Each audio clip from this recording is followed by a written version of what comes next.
Next up in the Heat Check Scouting Report series is Florida guard Walter Clayton Jr., who led the Gators to a national title in his senior season. The 6'3" guard started his career out at Iona, playing there for 2 seasons before moving on to lead the Gators. He was tagged as a draft hopeful coming into the year, and did more to help his stock than most in serving as the best player on a championship caliber team. Across his 39 games this season, he scored a team high 18.3 points, dished 4.2 assists, nabbed 3.7 rebounds, and took 1.2 steals per game while shooting 45% overall, 39% from 3, and 88% from the line. The 4-year collegiate player will be a few months past 22 on draft night, making him one of the older projected first rounders in the 25 draft. Here's how Heat Check works. I'm going to pick a draft prospect and grade them on the most generally important skills and aspects of their game: athleticism, scoring, defense, passing, and playmaking, as well as feel for the game. After those 5, I'll touch on one more skill relative to that prospect that I think is going to have the most impact on their draft stock. That will be deemed the swing skill. Each skill will be graded 1 through 5 on the Heat Check chart, the lowest being freezing and the highest scorching. When it's all said and done, I'll divvy out one final score.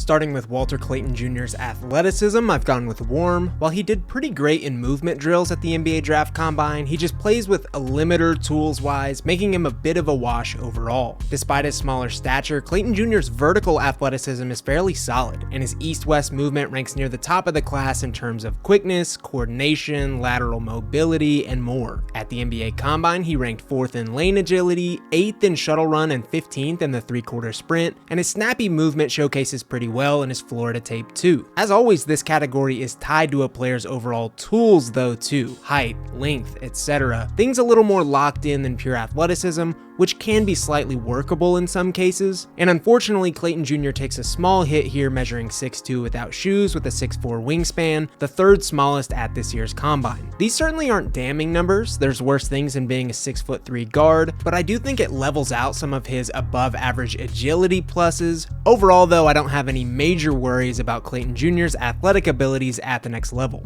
For Clayton Jr.'s scoring, I've gone with warm. While he was a collegiate superstar, he'll likely be more effective in smaller bites at the NBA level, though still just as appetizing. Across his 39 games with the Gators, Clayton Jr. scored a team high 18.3 points on 45% shooting overall, cashing in on a whopping 39% of nearly 8 attempted 3-pointers per game, truly ballistic numbers, as well as an elite 88% of his 3.7 free throws attempted per game. Clayton Jr. is a shoot first, ask questions later guard, with every bit of his offense hinging on his ranged output, which has long been elite. If his scoring as a whole is warm, his shooting gets a white hot scorching grade. He was a career 39% shooter across his time with both Iona and Florida, doing so on a reality altering 809 total threes.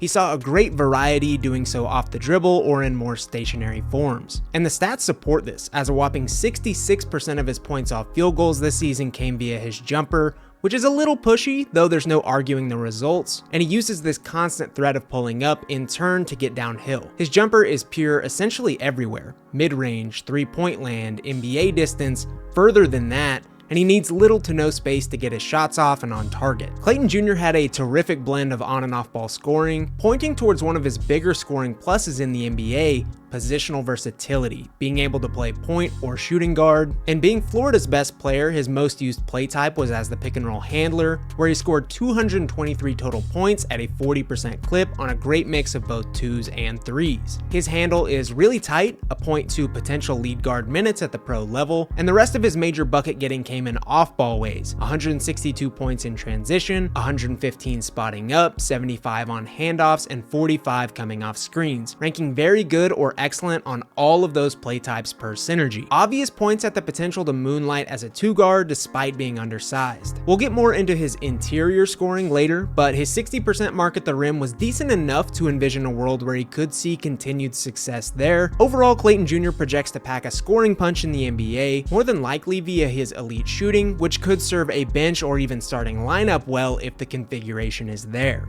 For Walter Clayton Jr.'s defense, we've gone with cool. This is the $1 million question regarding his translation to the NBA. as he'll need to stay steady enough on this end to remain a net positive in his minutes. While his athletic and physical tools limit him plenty in this area, I believe he's seen enough year-over-year improvement to potentially be that net positive or even close to a complete defensive wash in the big leagues. Across his 39 games, he nabbed 46 total steals and 20 total blocks, good for 1.2 and 0.5 per game. Decent numbers for an offensive-minded guard. Clayton's mix of snappier movement and stockier frame aids him on the defensive end of the floor, allowing him to seamlessly flip his hips, slide his feet, chest up, keep pace with either backcourt spot, and jump lanes with a quickness. He's generally pretty active, decent at using his hands to disrupt, and is stronger and sturdier than he looks. He's certainly better off the ball than on it right now, and that's likely to hold true at the NBA level given the size and athleticism jump. Engagement is likely the biggest thing holding Clayton Jr.'s defensive potential back at the moment. He can be prone to lapses and lulls, though there's nothing that can't be chalked up to him being Florida's offensive engine. For him to become a wash at the next level though, you'd expect this to tighten up. As with any undersized guard, there's the potential to be picked on in the NBA. One surefire way to create easy offense is to put smaller guards into actions over and over, especially if they can't hold up from an athletic or size perspective. In Clayton Jr.'s case though, I think he'll be scrappy and steady enough to hold fast, but there's certainly some refinement needed in order for him to get to that point.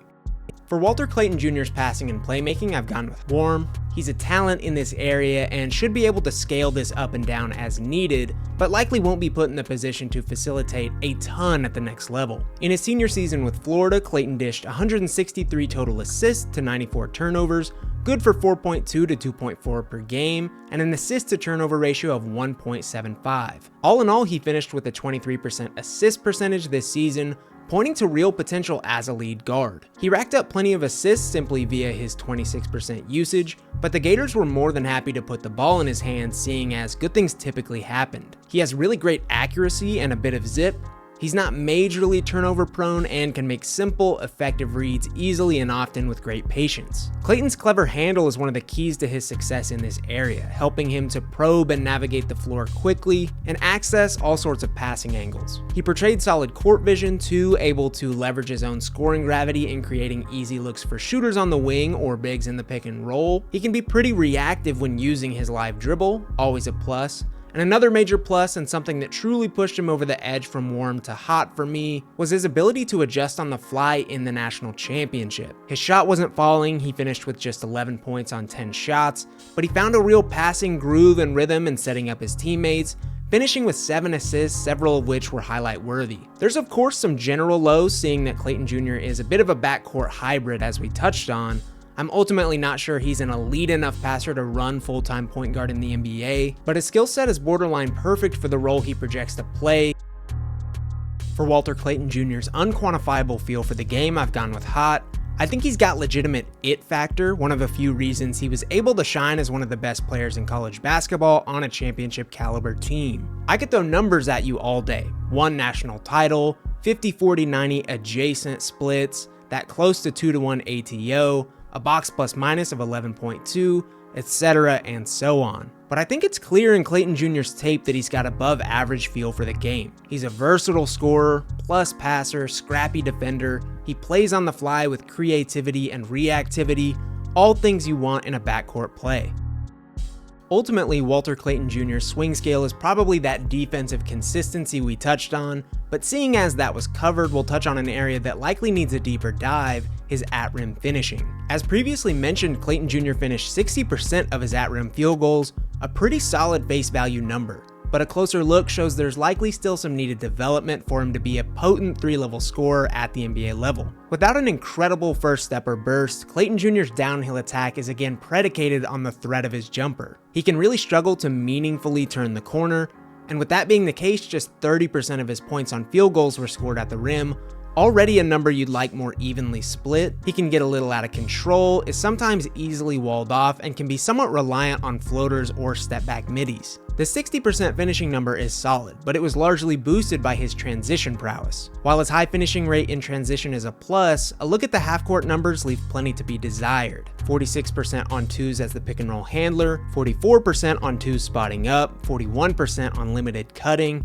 His lack of elite size and athleticism can present some challenges at the rim, His stockier frame allows him to hold steady through contact, and he's got some creativity in finishing, but the bigger, faster, stronger NBA is sure to offer a skill jump that could see his at-rim numbers dip. Ultimately, I'm not massively worried about Clayton Jr. in this area. It feels like it largely could be canceled out by continued elite shooting as well as his high feel, but it's certainly something to note. The grade. I've gone with the grade of 7.3 for Walter Clayton Jr. I personally buy into the elite shooting, his it factor, and I think positively of him as a future NBA hybrid combo guard. The Gator has the exact baseline of skills you want in an impact guard at the next level. Elite shooting, plus passing, scrappy defense, exactly what you want in a backup point guard or a rotational guard able to moonlight in a variety of different areas. Clayton Jr.'s size and age are certainly limiting factors.